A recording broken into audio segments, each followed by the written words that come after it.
Welcome to the Retrospect podcast, a show where people come together from different walks of life and discuss a topic from their generation's perspective. My name is Ian, and as always, I'm joined by Stoney. Hello. And we got our friend back. We didn't scare him off too bad last time. Our friend Jason. He actually showed up. right. I'm back. Yeah, right. Hi, everyone. Yeah, so I'm glad that you're back. I'm glad that we're here. After last episode, we sat down and kind of spitballed some ideas. I don't know if that's the correct term for that. We spitballed some ideas of like what we kind of wanted to talk about, and as we were somehow we got on the topic of homeowning and HOAs and stuff, and I really don't know a lot about it, and I haven't really spoiled myself for any. Well, that's kind of really a good thing about this show, is it's a podcast about life, right? And so you're engaged. I am. Soon you'll be looking for a home. Yes. I'm in a HOA that I can't stand. Okay. And then we have somebody here who might have been on a board before. Okay. So we're gonna have three really interesting perspectives on the HOA. And I think the bigger question that we should be asking is, are HOAs evil or are they a necessary evil?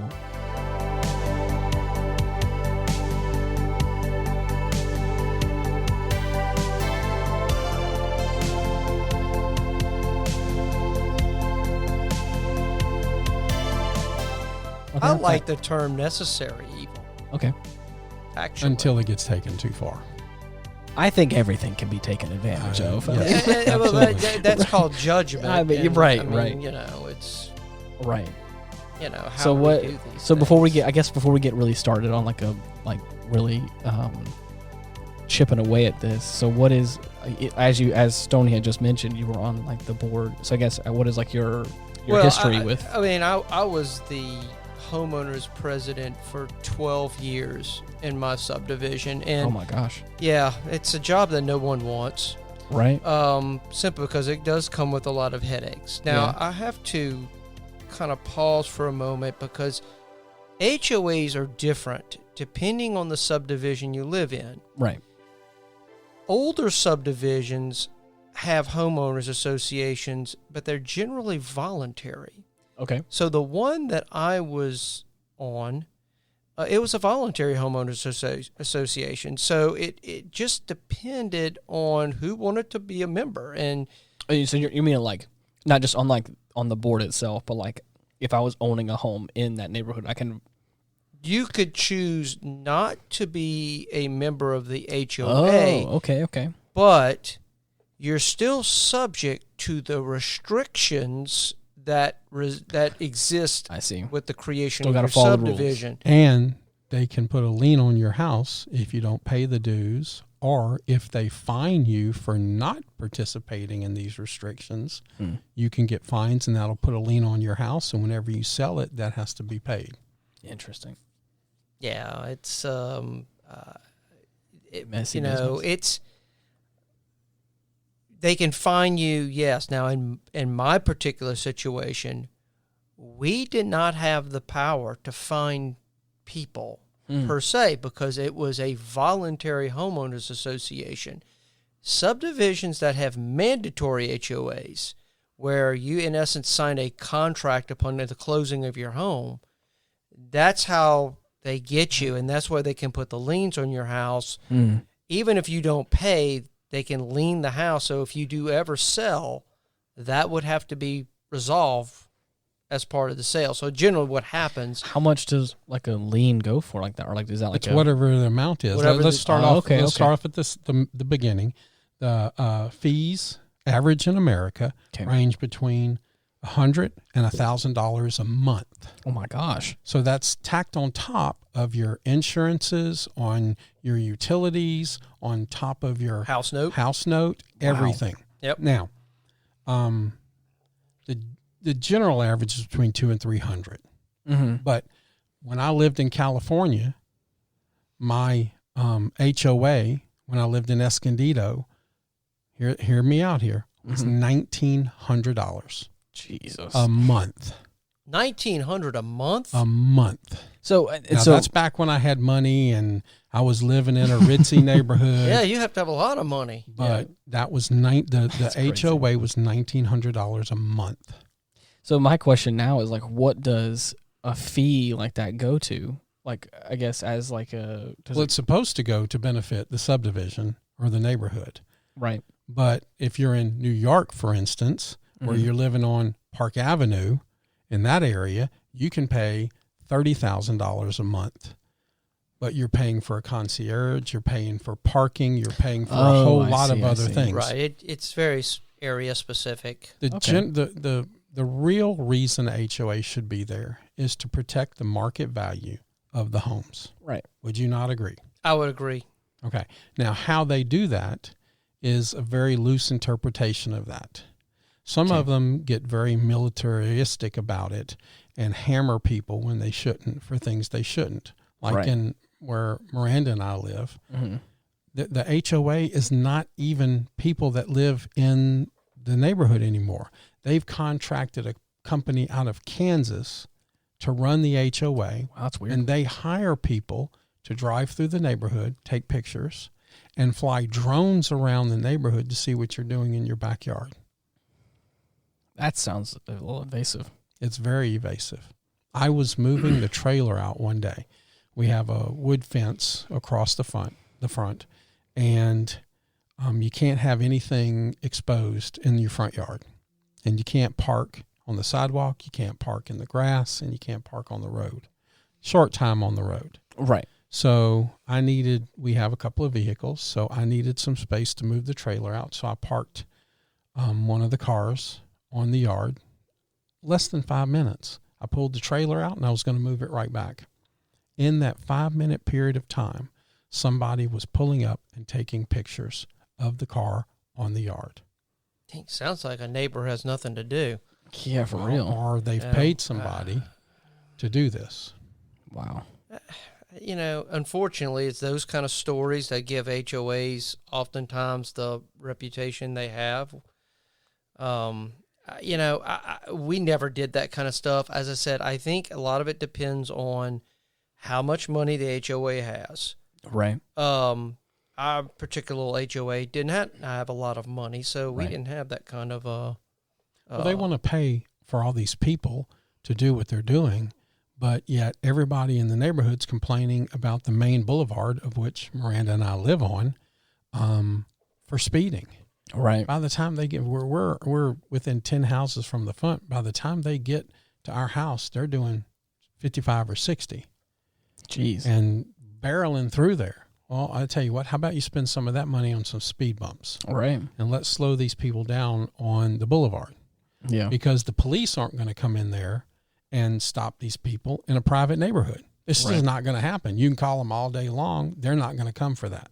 There's bigger fish to fry. Can they, I don't know, there's sometimes there may be some legality with those kind of things on public streets.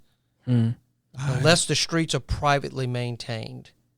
I think after when the subdivision is built, it's privately maintained. But once it starts selling the homes, it becomes public property to be maintained by the public. Well, I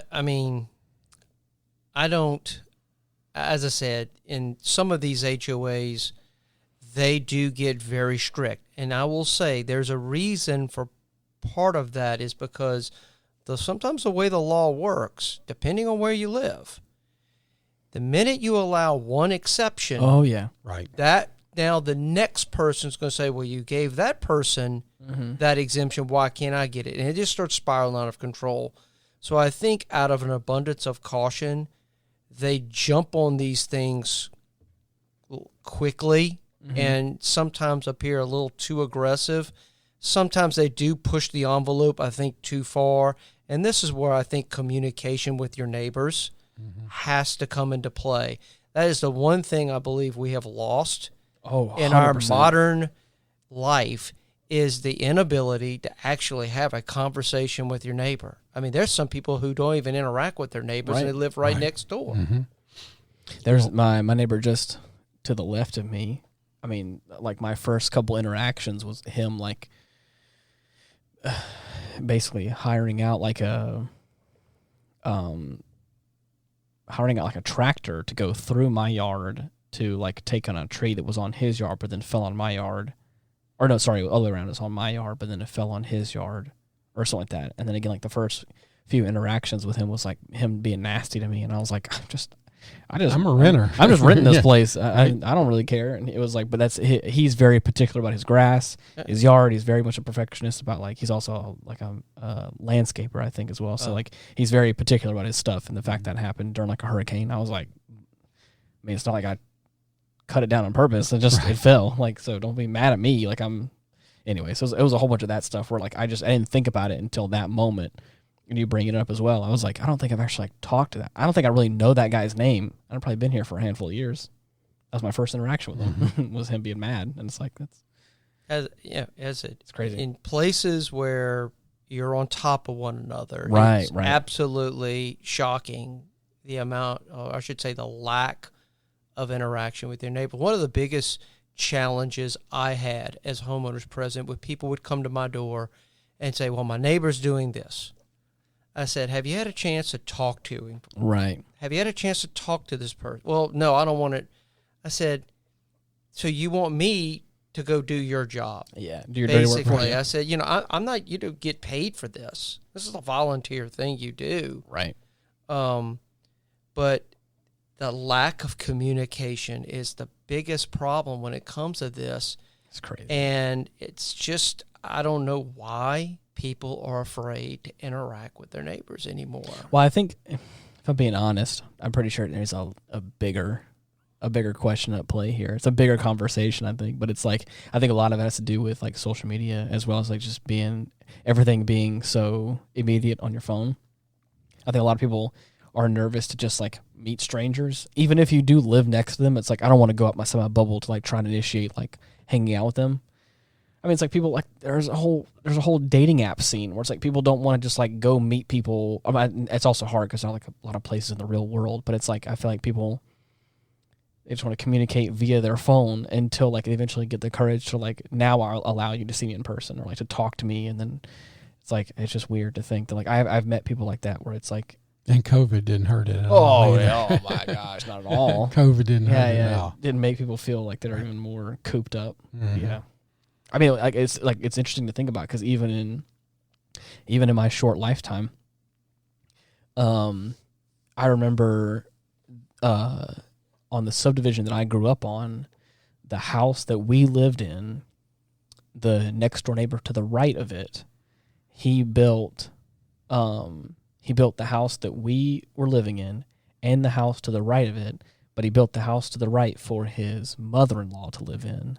And then eventually, whenever the mother-in-law passed away, him and his wife moved into that house and then just sold the house next door.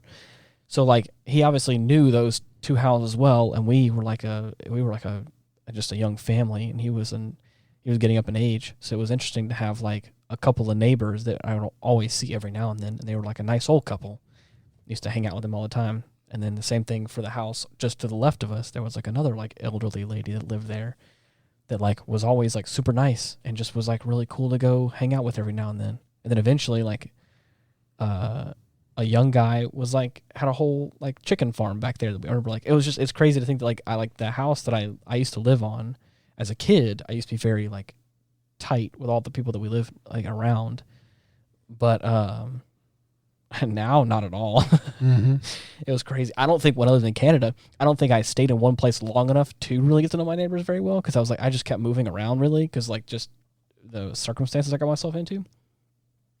But it's crazy to think about that now. Like, I don't think I've actually, I mean, I don't really live like in a traditional subdivision chicken either. coop thing and the Sanford and Son effect. Right. That's what the HOA is really there to protect, the monetary value of the homes. Right. And it's going to be really hard to sell your house for top dollar if you're living next to Sanford and Son or somebody who has wildlife out in the yard and chickens running around and things like that. So that's what they're really there to protect. But when I first met Miranda, she got a letter that said, your mailbox is leaning more than 2 inches, and we're going to fine you. You have 30 days to fix it, or we're going to fine you $50 a month till you do so. Jeez. And I'm like, okay. And I looked over at the neighbor's, and his was leaning over 4 to 5 inches. Now, him and I talk guns a little bit, and he reloads and stuff like that. So one day I'm talking to him. I said, hey, did you just get your letter in the mail for your mailbox? And he says, what are you talking about? I says, they just sent out letters for people for their mailboxes leaning. He says, I got no such letter. Wow. And I went, okay. So I went down the whole boulevard and some of the side streets, and I took pictures of all the leaning mailboxes. And there was such a number of it. I says, well, some of these people must have got a letter. So I went and started knocking on doors.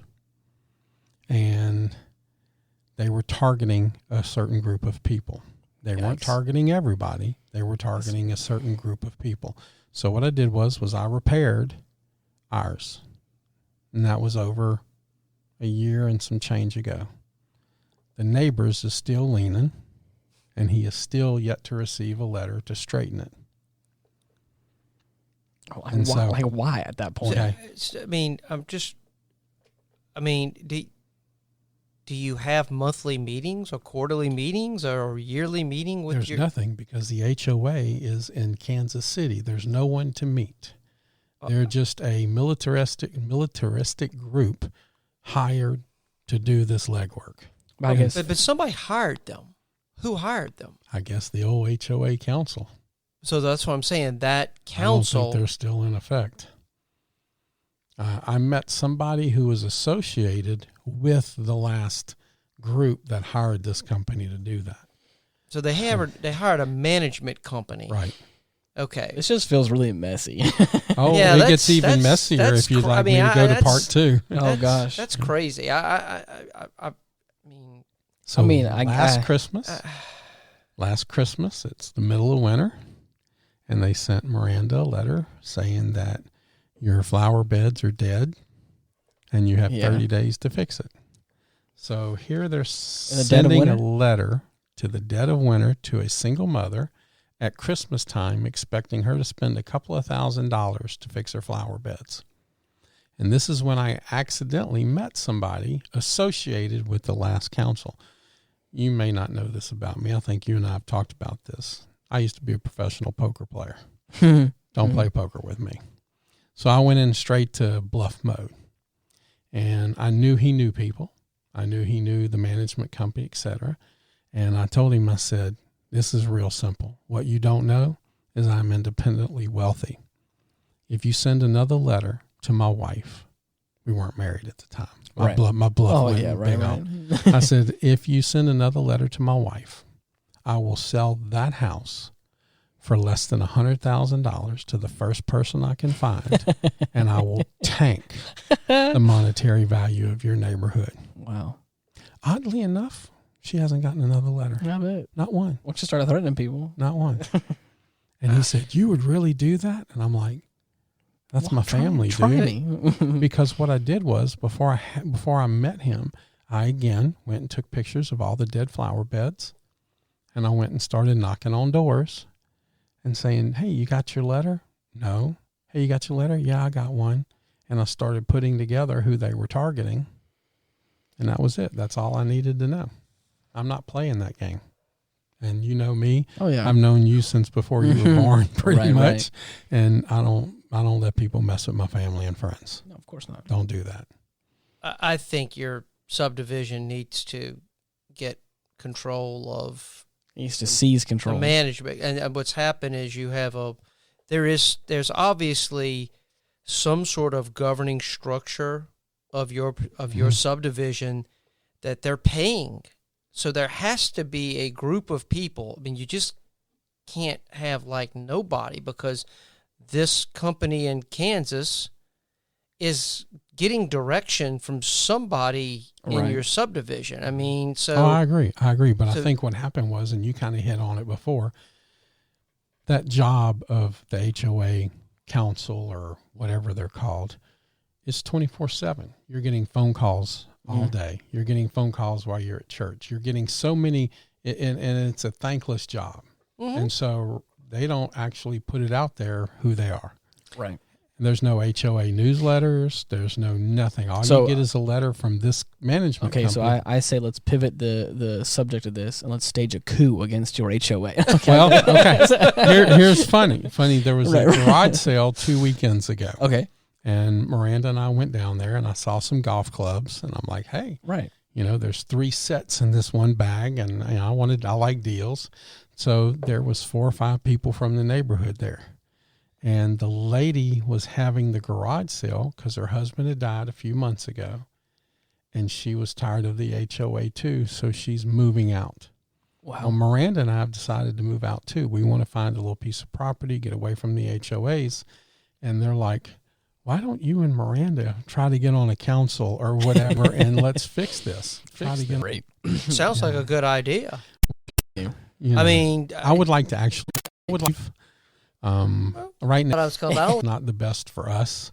Right. Because we do help protect the value of the neighborhood, we could sell hers at a premium, but because of the new administration's no inflation policy. Oh, yeah. Oh gosh. Now it's up near 8%. It's up. Interest. It's going to probably go higher. Yeah, instead of 3 or 4% where it was before they took office, you lose about half your house. Jesus. So if you were going to buy a $400,000 house, you could $250,000 to $300,000 and keep around the same note. Well, that's just ridiculous to me. I would suggest that you get you a copy of your articles of incorporation and your neighborhood bylaws, because that is what they have to operate under. Right. So I'm curious, have you been able to find those? No. Well, you should. That's one of the reasons I wanted to have this conversation here with the former president, so that I could go ahead and get some things in mind. Every HOA has what they call articles of incorporation. I even have a copy here of what they look like. Okay. Oh wow. Okay. Wonderful. That's just an example, and these are bylaws. Right. This is the rules in which the association operates under. Right.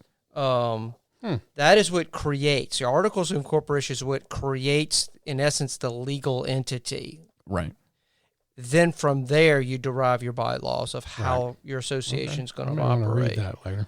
But cool. I would highly suggest every homeowner that has an HOA is to get a copy of that, because those things are binding on you. Right. Sometimes you don't know of that or not, but they are. It's nice to know if there's going to be some laws, especially if you're going to get penalized for it, or you're paying dues to something. It's nice to know, like, at least for me, I may not like all the rules, but I mean, it's nice to know if I'm going to break one. You know what I mean? If they're using it in a real sense to protect the market value of the homes, right, and they're doing it appropriately, it's a necessary evil. It really is. Yeah. But if they're doing it like this HOA where Miranda and I live, it's not really necessary. It just feels like they're cashing in on, those are some stiff fines for.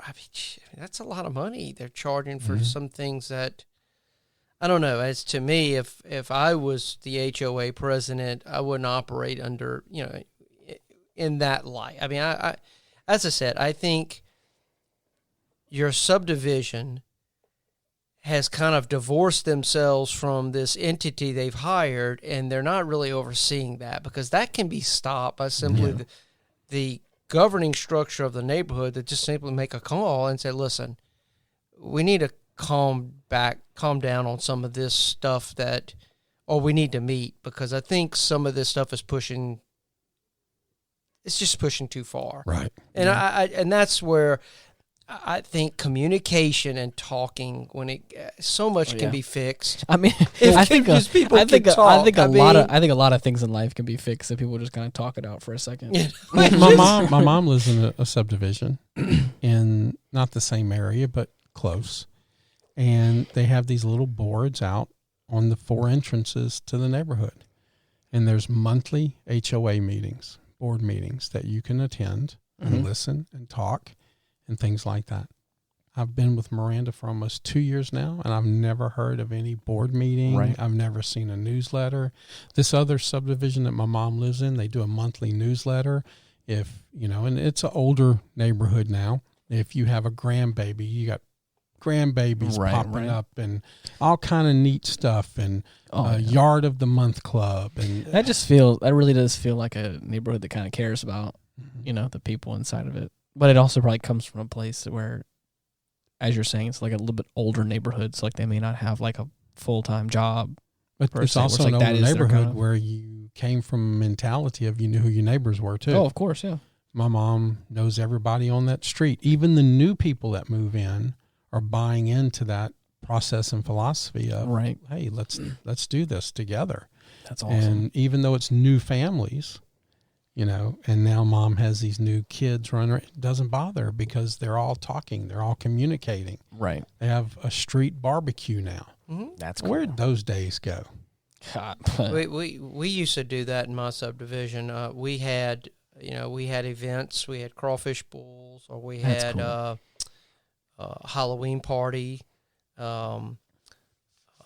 We also had like a little welcoming committee. So when a new person moved in, they would go and introduce themselves. Welcome to the subdivision. Here's a packet of all information, copies of everything that you needed. Right. It's all there. There was a lot of transparency there. We had a website. You had email. We put out newsletters. So there's a lot of communication. But it takes a lot of work to do that. Right. It takes a lot of volunteers. I bet. So I guess, I know you were saying that yours is like a voluntary position to be president, but is there any way that like you could be voted in or voted out kind of thing? Or was that? There's an election every year, and there's generally 4, in most HOAs, there's like 4 different officers. So you'll have a board. Right. Okay, so you'll have maybe 7 to 8 people who are on a board, and then from that 7 or 8, you draw your officers. So you'll have a president, a VP, generally a secretary, and a treasurer. Right. Cool. And then they would serve until the next year, and they would have another election. But generally how this works is the people that usually get it, keep it. There's not a lot of people wanting the extra headache, and I get it. It is. It takes a lot. My life is busy. I got other things I have to do, but if you want things to work, I mean, somebody's going to have to step up to the plate and do something. Of course. I mean, so are you no longer doing that now, or no? I was, after about 12 years of doing it, I had gotten to a point where I felt like new blood needed to come in. And I kept trying to tell them. I said, "Listen, these jobs are not meant to be for forever. Right? They're meant to turn over, to bring in fresh perspectives. Yeah. New ideas." New energy. Yeah. And so eventually someone decided that, I'll take it. And at a board meeting, for the election, and I said, "Now, are you sure you want this?" No takesies backsies. Yeah, I mean, that's it. And after that, I've been out of it ever since. Are you still in that same neighborhood with that? Yeah, okay, still there. Cool. I attend the meetings when I can. I pay my dues. Right. Now my dues are like $50 a year. Okay, that's not bad at all. But we don't have much common ground. So generally, dues go toward things that the neighborhood itself would need to take care of. If you had pools, if you had tennis courts, any of those kind of things, dues are going to go to that.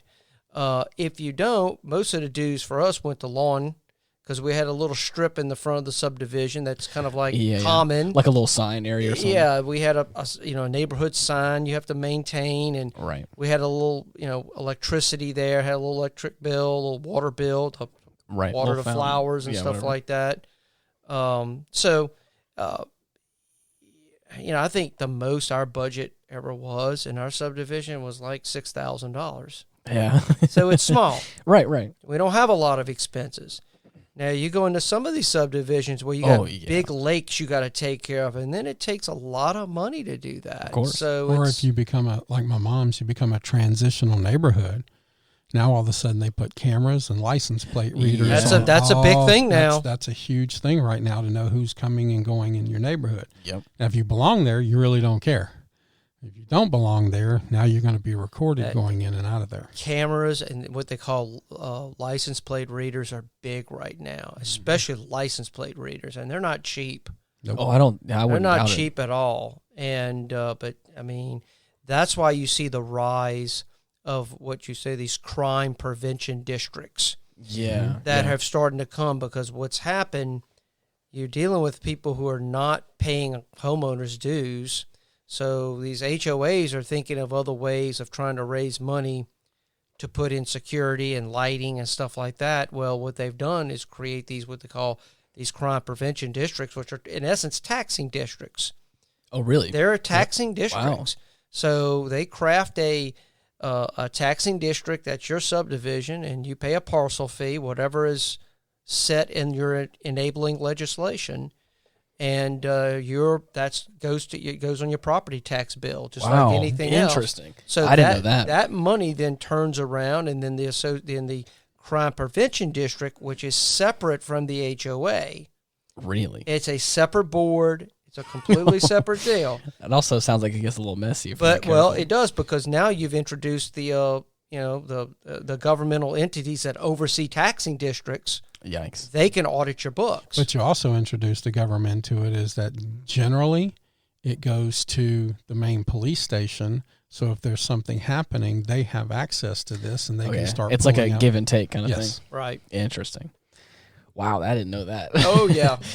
That sounds great, because I think I've actually been inside. I used to work next to one of those neighborhoods that was very that had the license plate reader and a camera, and like I had like a little sign area that you would pass through, and of course I could tell like that was like the entrance into this neighborhood. It was like kind of in like a part of town where you'd imagine some crime happening off this main road or whatever. And I was like, that's interesting to think. I wonder how that works, like grabbing license plates and stuff. I guess they're able to. The system scans it and it runs it. The vehicle's stolen, or there's a, And it goes another step too. If you want to be part of a program and you have cameras on your house, something happens in that area, they can contact you to say, "Hey, do you have anything on your camera that might be useful in this situation here?" And now you just. What was it? What, the Terminator? What was the big computer thing? Skynet. Yeah. You just link up. We're on the verge of Skynet. Yeah. We're getting closer and closer to AI. Skynet. Oh my gosh. I work in an office now that just recently got like 11 cameras put in like all around the facility. Like they didn't have any security really. And we got like cameras throughout the entire area. And it's really cool to see those guys like put them all in and stuff like that. And like now I can see the computer that has all the different cameras and stuff laid out on it, so I can see like at any point in time what's happening on our area. And it's like it's really interesting and weird how, because I remember even whenever I was younger, like home cameras were like kind of grainy and like usually always black and white or something like that. Right. These are like, these are crisp. Oh and yeah, they've got full color HD, and I'm like, man, I can see you and your nefarious and deeds. Night vision. Yeah, night vision. Yeah, the night vision's better than the old you're day right. vision. You're right. I think everybody has cameras now. Oh, of course. At their homes or whatever. So for this house, I haven't invested anything into this house that I couldn't take with me when I leave, because I know this is a rental property. So I have a smart lock that I can like keypad in, or I can like remote somebody in through my phone, and I can also see if someone's tampering with it on the app as well. That's cool. And so I really enjoy that, and it also integrates with like my my smart thermostat and stuff, and I have smart light bulbs where I can all of it on the touch of a button on my phone, and I really have been enjoying that, and that whole the same infrastructure that I have all that with, I can also get like cameras with, or like one of those like fancy doorbells, and incorporate all of it.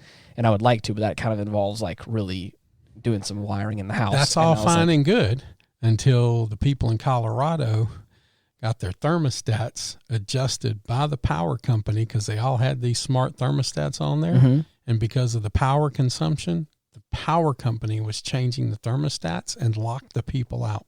Oh hell no! Oh hell yes! Nah, ain't no way. You didn't hear about that? I heard about that, and I haven't heard that's that I'm at gonna all. tell you that's going to be a growing issue as more smart technology is implemented into homes. That's crazy. Because you can hack anything. Oh, of course. So They locked the homeowners and renters, I guess, however right. completely, they couldn't change it.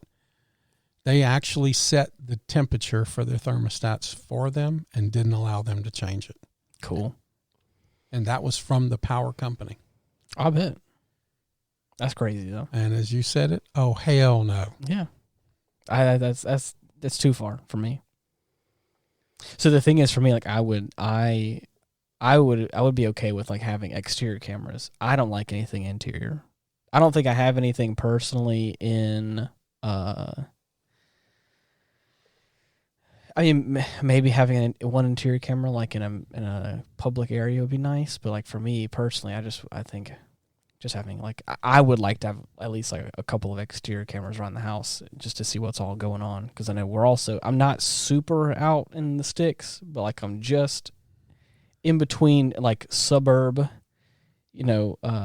to where like there's a lot of also like wildlife things that happen around here. I think it'd be kind of interesting. Semi-rural. Yeah, Semi-rural. right. But there's also like there's enough people around here to like there's Rural-ish. Yeah. Rural-ish. There's some commotion that happens around, but it's never bad. It's a pretty safe part of town, all things considered. Knock on wood. But but there is some interesting stuff. Like there's between those two big oak trees, there's a big ass owl that just has been chilling in those trees he comes back this time each year.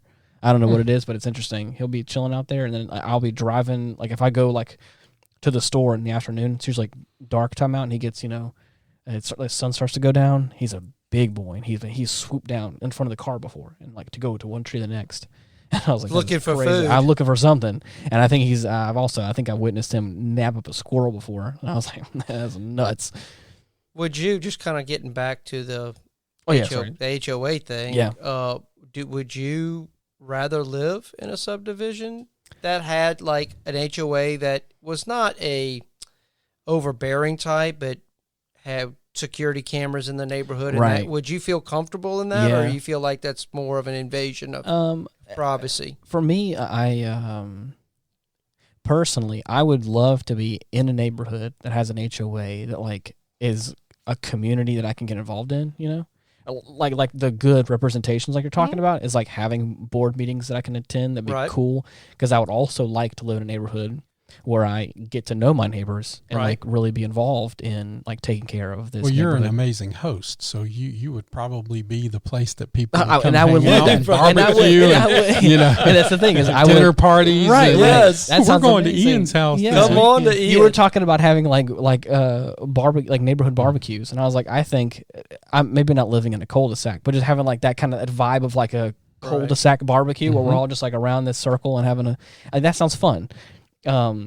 So I think that aspect of it, like I would be cool like paying dues to something like that. That's like going towards like, but if it's in your case where it's like I feel like I'm paying dues to like this corporate entity, it's like it just feels disconnected from what the purpose is. Mm-hmm. Like it feels like I'm being. I mean, but that's just when you own a home, right. It comes with responsibility, Of course, right. Which means I've got to make sure the yard looks good. Mm-hmm. I've got to make sure if I have flower beds, I got to at least keep them up. right.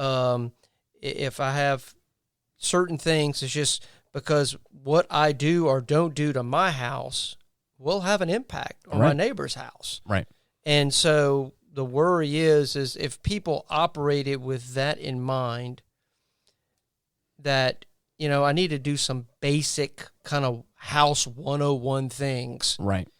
You'd be surprised. There are a lot of people that own homes that just are completely clueless about just basic yard stuff, and it's just shocking that I've run across many of those people in my own subdivision. I'll bet That and they're young, and probably never cut grass at all when they grow up. Their mom or dad or whatever never made them cut grass. we also I feel privileged in that. I feel like I'm in that camp a little bit as well, because we live in an area where there are numerous people that do lawn care as a career. I have a very close friend of mine that does lawn care through like the summer months and gets paid very well to do it. Oh yeah. And it's like, and so that was, my family was one of those people that was like, we had like a local guy, and that was like, he did his job and did it well. And my parents were like, hey, we don't want to upkeep a lawnmower, but we can pay this young guy to do it. And it's like, and so for me, I feel like whenever I had to start mowing my own stuff, I was like, man, this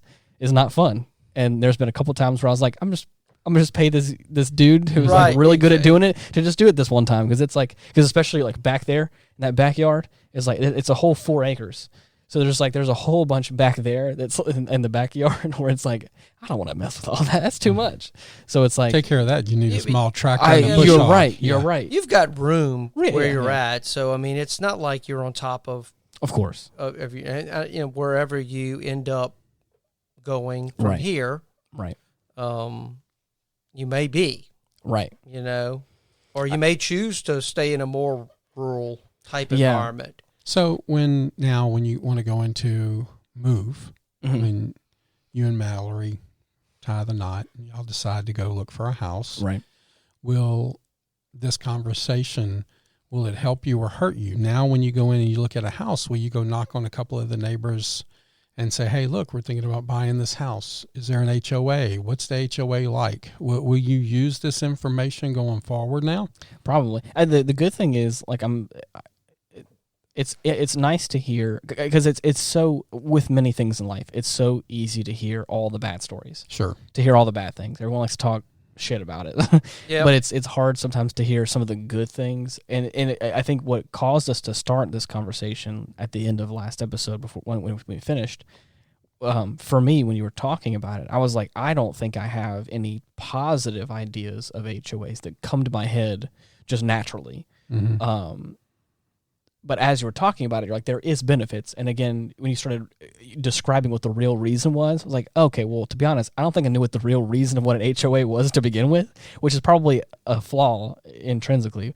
But it's also, again, I think it is to your point, Stoney, that it also does get like corporatized, and it gets. Well, I hope. And I don't want mine to be all negative. Right, no. Because where my mom is, it's working. Right. And it works really well. I'm just talking about your context right now. For where we are today, right. If we were to move into another neighborhood, I would take what I've learned, especially from our new friend Jason here, and I would go knock on doors. Yep. And I wouldn't just talk to the realtor, because you're not going to get the whole thing from them. Yeah. I'm going to go knock on doors. I'm going to ask questions and find out what's really going on. Yeah. And then make the decision. It's interesting. Oh yeah, and trust me when I say, like, I the only reason why I'm pointing out your story specifically is because a lot of the people that I've talked to, it is a very similar vibe that I get when I'm talking to them, like about, that it's never, it always feels like this other thing. It's this exterior, like, oh, the HOA is putting fees on me for this, that, and the other. Whereas, like, you're talking about for you, it's like, it's more this like community aspect of it. It's like you can also be involved, or. Well, there was a guy in the neighborhood I was talking to whose paint was peeling. And he says, "Ooh, I better take care of this before the HOA sends me a letter." So he painted the house. And while he's in the middle of painting the house, and this was when it was still the HOA council, this was a few years ago before they found this other entity to manage it. They said, "Sir, did you get your paint approved?" Uh-oh. "No, I didn't know I needed to." "Yes, all paint color has to be approved through the HOA." Architectural committee. Yeah, they made him repaint the house because they didn't like the color. Wow. Architectural committee. And I will say this, the more high-end the homes. Oh, I can only imagine. In a subdivision, the more strict. Of course. That the HOA is going to be. Well, there's more money on the line. There's more money on the line. Of course it is. Because trust me, people that are putting up, $500,000 to $1 million on a home, they want to make sure they want to make sure it's an investment. Of course. It's an investment. So I sure want my best investment to do well. Right. And I don't want a bunch of, people painting their house pink or whatever, or yes. lime green or whatever crazy color that just completely contradicts the theme of the overall neighborhood, Right. and I think that's The old, a little fun story. The old, whenever my grandma on my dad's side was still alive, she used to live in this neighborhood, and it used to be really nice. It's one of the, like, really old neighborhoods, been around for forever. And as a kid, thinking back on this now as an adult, I realize the importance of an HOA, because as a kid, I never understood this. As you enter in the neighborhood, there's like an off street to the right, but there's on that corner, so the road keeps on going straight, and there's an off street to the right. On that corner right there, where that street splits off right there, there was this house. And I remember that it looked kind of like all the other houses, and it really stood out. But I remember, I don't know how old I was. It was probably in my early teens or whatever. But I remember they painted the shutters this weird color. But I think they painted the house some weird color, but they painted the shutters and the door this weird mustard yellow. And I mean, it looked atrocious. I hated it, because again, it was also like that kind of like gross, kind of weird off yellow, and like that brown yellow or whatever. Mm-hmm. And and I remember like all the other houses looked normal except for that one, and I was always like, why would they do something like that? And then I'm looking back on it now, going like, yeah, that probably is. It's not a good thing. As you enter in the neighborhood, the first house you see on the corner is like this weird mustard yellow house. One of the next steps for this, and there's a couple of lending companies that are messing with the markets, so to speak. But there are large corporations and lending companies buying up a lot of houses right now. So the next step for this is that we're all going to be renters, because we're not going to be able to afford a house. And then the next step for the HOA is going to be what you do when you're in that house as a renter.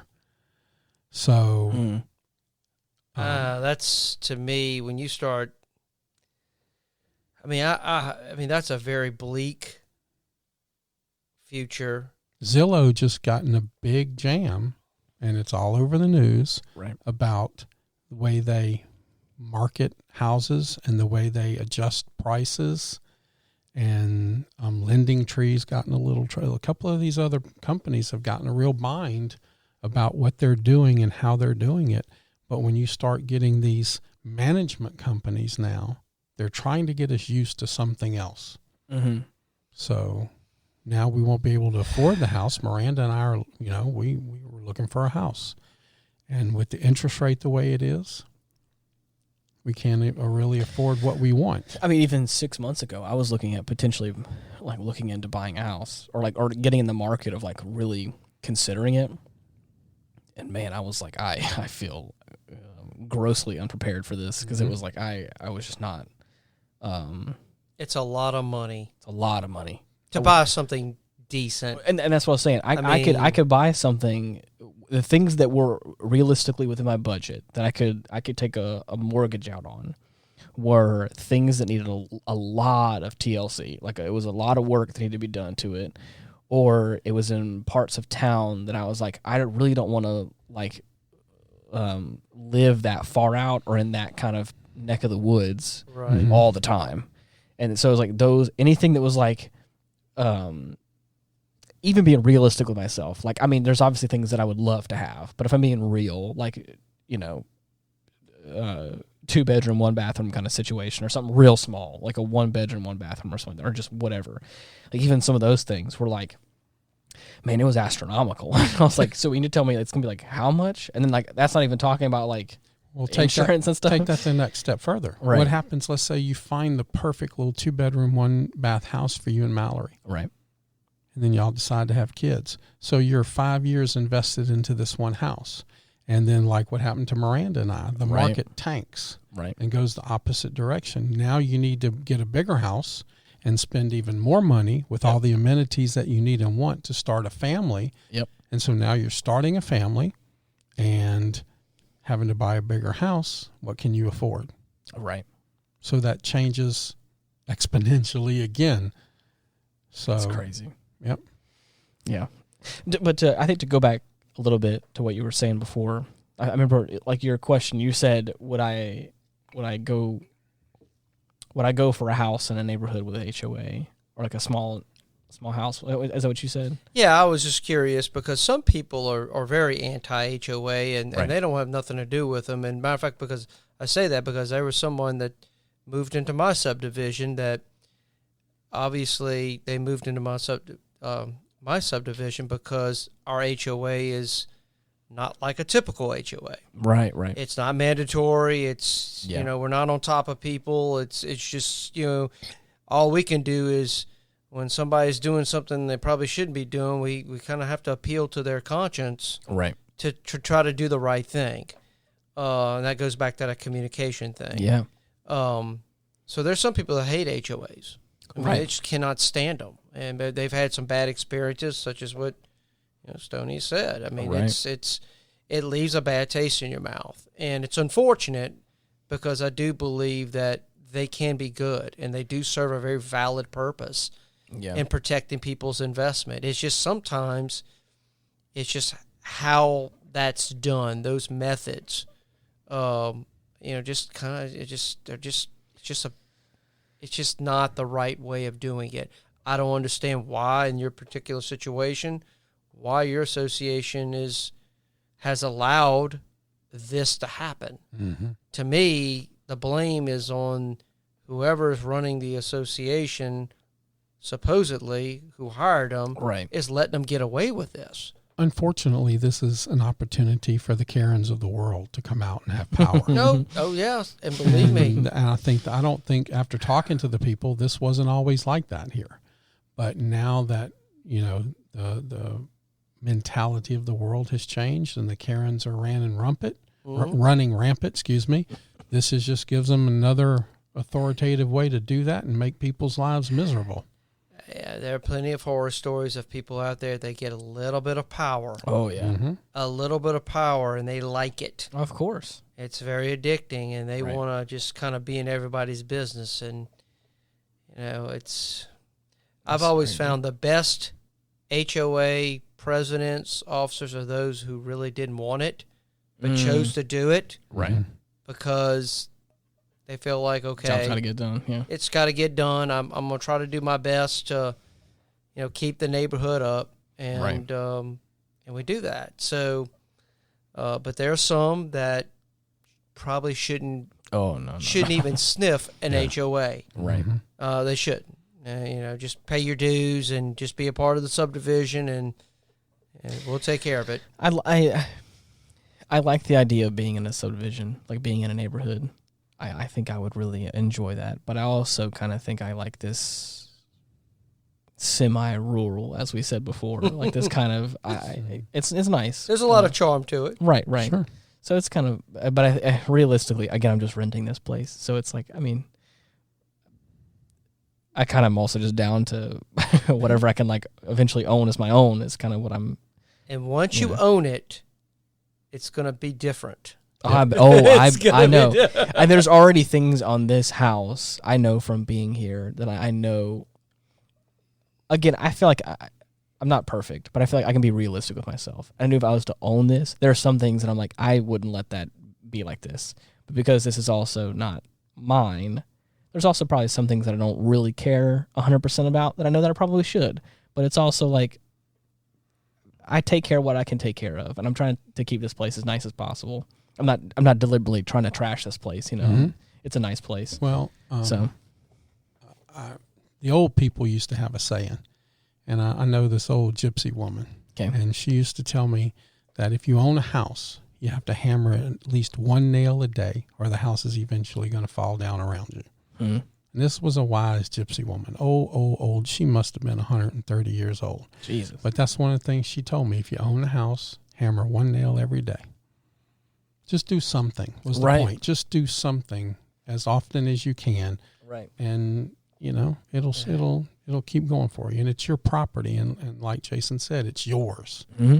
And you have a different mentality to it. And I'm going to tell you some of the worst things. You're talking about a subdivision. One of the worst things a subdivision wants to see is rental houses. Really? Oh, yes.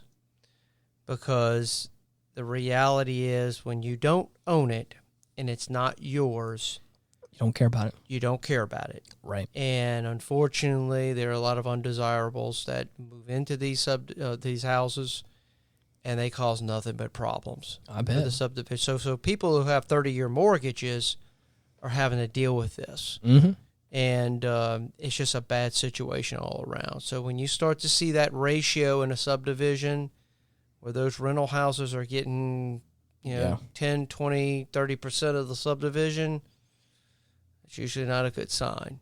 Right. And that's why I brought up now that large corporations are buying up houses and homes, and now they're going to start renting them out. What's going to happen there? What's going to be the role of the homeowners association when this happens? Oh, I think that the HOA is going to be diminished. I just, as I said, the whole point of an HOA is to protect investment. Right. Well, I think it's also in the name, the homeowners association. If no one owns the homes, then no one's going to care. Yeah, nobody cares because it's all Right, rentals. right. It's like it basically becomes Yeah. a big apartment complex. I mean, that's really what exactly. it does. It's just different structure. Right. That's crazy. So yeah, it's Well, I appreciate having this conversation. I feel like I've learned a little bit, and I feel like I can apply this into a lot of different aspects of my life. I feel like even just the simplest thing, if we're talking about just breaking it down to its core element of just communicating with people, just really talking it through. I mean, I feel like it's always nice to hear that, and always good to remind yourself of just communicate. And hopefully the only people that we offended today were the Karens of the HOAs. The corporate HOAs. Yeah. So we hope we gave you some information that might can help, some direction, some thought processes if you're going to buy a house and Right. Move to a subdivision or a rural-ish neighborhood Right, or whatever, and just think about things. Thank you, Jason, for your words of wisdom and your many years of expertise. home ownership. It's part of the American dream. That's right. Of course. It really is. It's something when you own something and it's yours, you should have some responsibility about it and take care of it. It actually used to be a law in America that you couldn't vote unless you owned a home. Really? Yep. I thought it was property. Or property, home. I thought it was property, home. It was property. You had to own something. in the early days. Early days. Of You had America. to own Wow. something. It's property owners are the only ones that could vote. Interesting. For me, I remember saving up for a long time with my first job, and I remember buying my first used car, and it was an 01 Honda CRV, and I called it Old Faithful because that thing just kept on going forever. But it was yours. Oh, it was mine. I didn't want it, but I knew the value of it. Like I wanted like a Honda Accord or like a Civic or something, like a car sedan or something. But all the ones they had looked dingier and kind of smelled like old cigarettes and stuff. And I was like, I don't think this is the one I want to. And it was also like $1,000 more expensive, but they had this nice, pretty old CRV out by it. It's like a little SUV kind of hatchback looking thing. And I remember it was like in my budget, and it was like the cleanest one. And I mean, that car must have either not been driven a lot or owned by somebody who really took care of the interior. Because I sat down and I was like, oh, this is just it's the prettiest interior. It has the nicest paint job. It doesn't smell bad. And I was like, this is probably the best investment. And oh boy, was it! I had that car for probably the better part of 5 or 6 years, and it still would be running today, except for my brother wrecking the shit out of it. But What was your first car, Jason? Mine was a 1970 Chevrolet Impala. That was my yeah. grandmother's car. Heck yeah.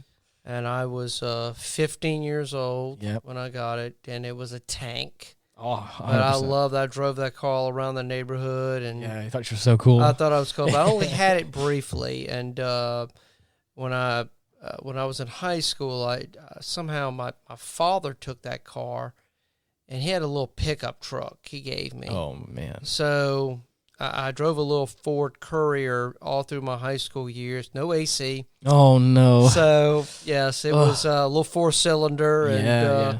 but it got me where I needed to go, and Right. so I had a 1974 Plymouth Duster. Oh my gosh. 318 and 3 on the floor. Oh my god. Maroon white stripe with tan bucket seats. they had back then, man, they made some cars with some big engines. Yes. Gas was cheap. Oh, of course. Oh yeah, and so for mine, I remember I had driven my dad's old truck around. I drove my mom's like sedan around. But it was different owning that car. I remember I spent my hard-earned money on it, and I was probably 17 or 18.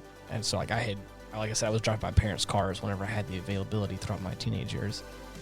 But I remember getting that car and buying it for myself, and it was like this. I remember, I used to vacuum it all the time. I used to clean it all the time, even like up until like the latter years of me having it. I just remember taking care of that car as much as I could, because I was like, this is my Ownership breeds a certain pride. Yeah. It really does. Right. And the car, a home, whatever. Exactly.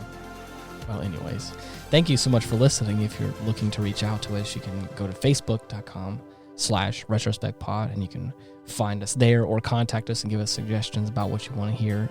Or you can go to linktree/retrospectpod, and you can find all of our links or all the places you can listen to us or contact us. But anyways, until next week, thank you so much for listening. Bye-bye. Good night, everyone. Peace.